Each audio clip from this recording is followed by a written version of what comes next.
Hi. Okay, you're Millicent Adsit. okay.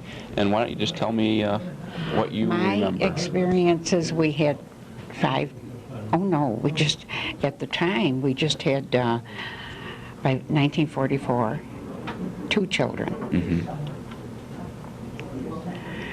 And all I can remember is how hard it was to get sugar, to get milk, to get coffee, well, everything. And we had to have the ration stamps. And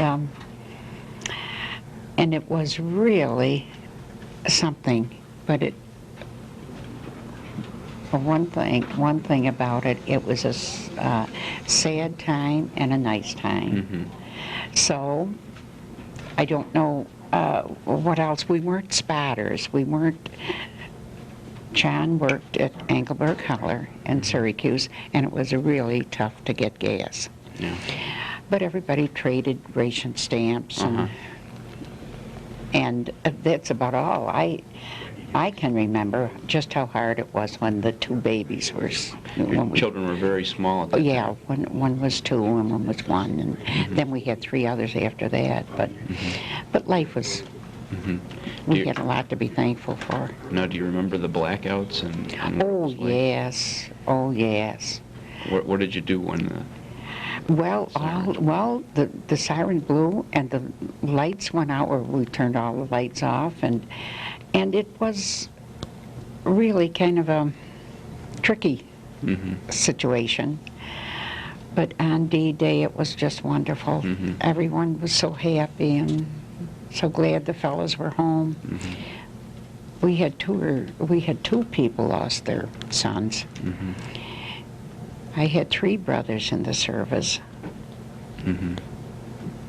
I don't know what Eleanor told. Everything was great.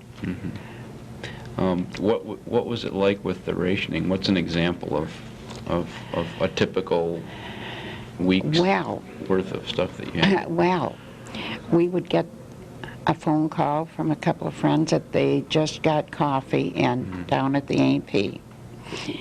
Well, we would head right down to the A&P and we would trade ration, the stamps down there for some, like evaporated milk to use for the baby's formula.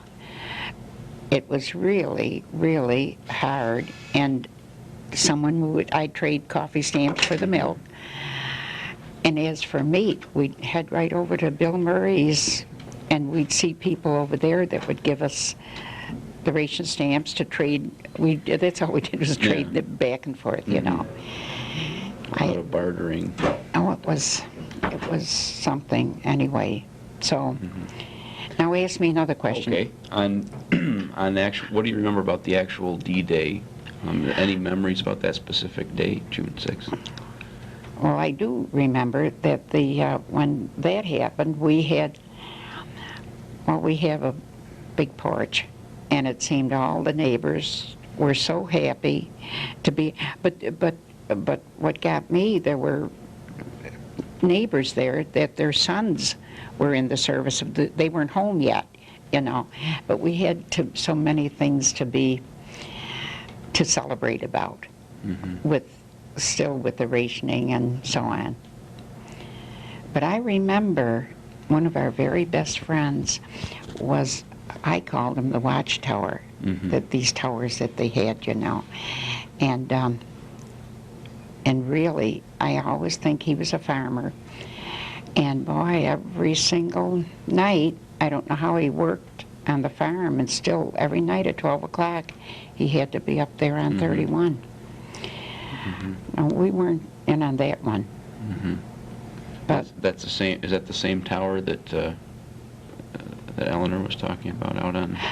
no, Eleanor's from Van Buren, and we're here from Lysander, and this one was up on 31. My husband says he just saw the stand there yesterday as we went by, right across from the brewery. Oh, okay. So there's still a remnant of... Yeah, as you're going out 31 toward Radisson, it's up on the right. And then they said there was one up on Sorrel Hill Road, which we never saw now. And I think Eleanor was talking about that one, John. I don't know. I don't either, but that's about all we can remember. We had sad memories and nice memories then. Now, John, you were working at that time? Yeah.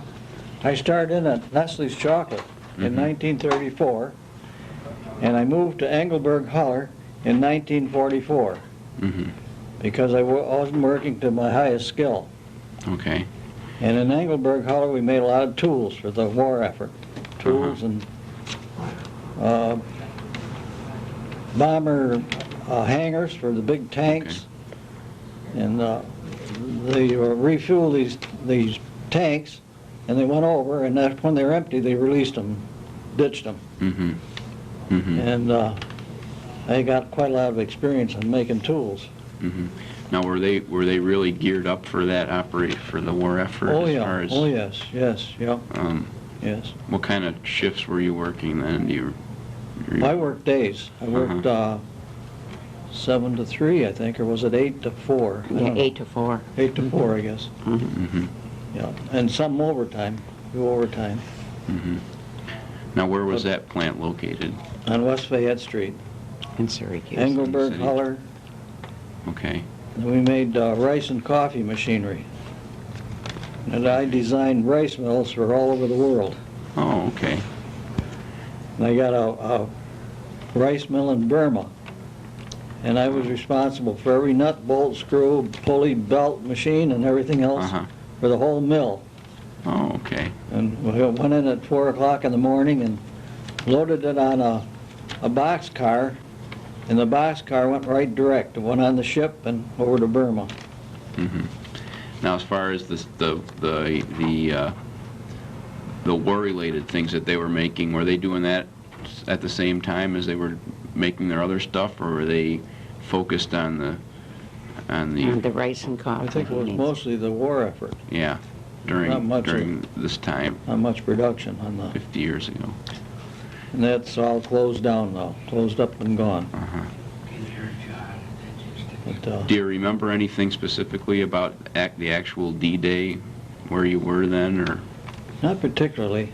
I guess we were on the front porch. Maybe you didn't go in. Were people, do you remember what people were talking about then, the kind of conversations that you would have? I don't remember particularly, but... I don't either. Darn it all, there's so many things that I wish... That's when I wish I kept a diary, but I started a diary in '67.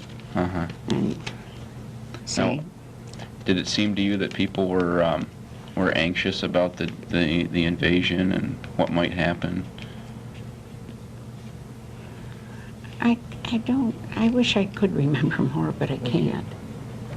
I remember all the sirens and the church bells going off, and that's all I do remember. Yeah.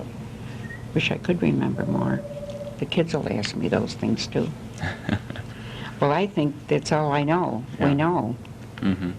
And you already said your 2 small children were. Yeah, they were babies. Time, Yeah. At that time. Yeah. Okay. I just avoided the draft because I was just old enough and working, and as I say, I moved to this Engelberg Holler to advance the war effort. So, but I had a brother that was in the service. He was an airplane mechanic. And where was he? He was in St. Louis. Too bad that they didn't come today. He could have said everything. Didn't think about that. That's it. Okay.